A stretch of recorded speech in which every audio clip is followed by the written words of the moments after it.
Lorsqu'on va vouloir supprimer des parenthèses qui sont précédées du signe plus, eh bien, on va supprimer les parenthèses et recopier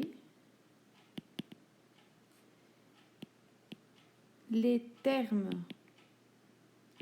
qui sont dans la parenthèse sans changer leur signe.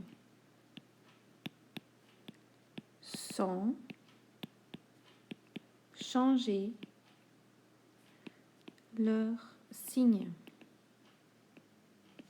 Donc par exemple, ici j'ai un plus devant la parenthèse, donc on va supprimer les parenthèses et on va recopier le signe des termes qui est dans la parenthèse sans changer. Donc on aura 2A moins 3.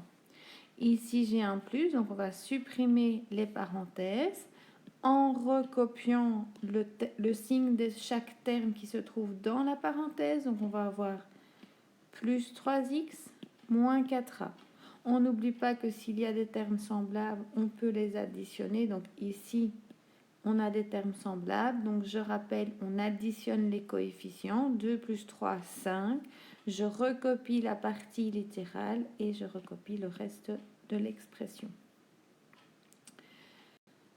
Lorsqu'on va vouloir supprimer des parenthèses précédées du signe moins, eh bien, on supprime les parenthèses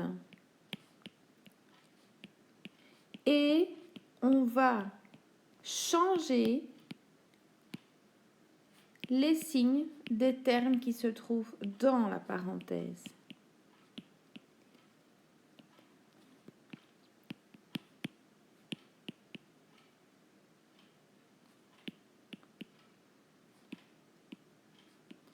Donc, on change les signes des termes qui sont dans les parenthèses. Donc, par exemple, ici, on a un moins.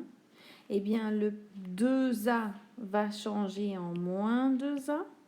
Et le moins 5B va devenir plus 5B. Dans notre exemple, donc on va vouloir supprimer ces parenthèses-là, mais attention, on va devoir changer les signes des termes. Donc on avait plus 7M, il devient moins 7M. On avait plus 3M, il devient moins 3M. Et on n'oublie pas de réduire les termes semblables. Donc ici, ça fait moins 6M. Dans le dernier exercice, on va devoir faire la même chose. Donc attention, il y a un moins. Donc on va changer le signe des termes qui se trouvent dans la parenthèse. Donc on va avoir 3A moins 2. On a un plus, donc là on ne change pas. Donc ça va faire plus 5A moins 3. Et je réduis les termes semblables. Donc 3A plus 5A donne 8A et moins 2 moins 3 donne moins 5.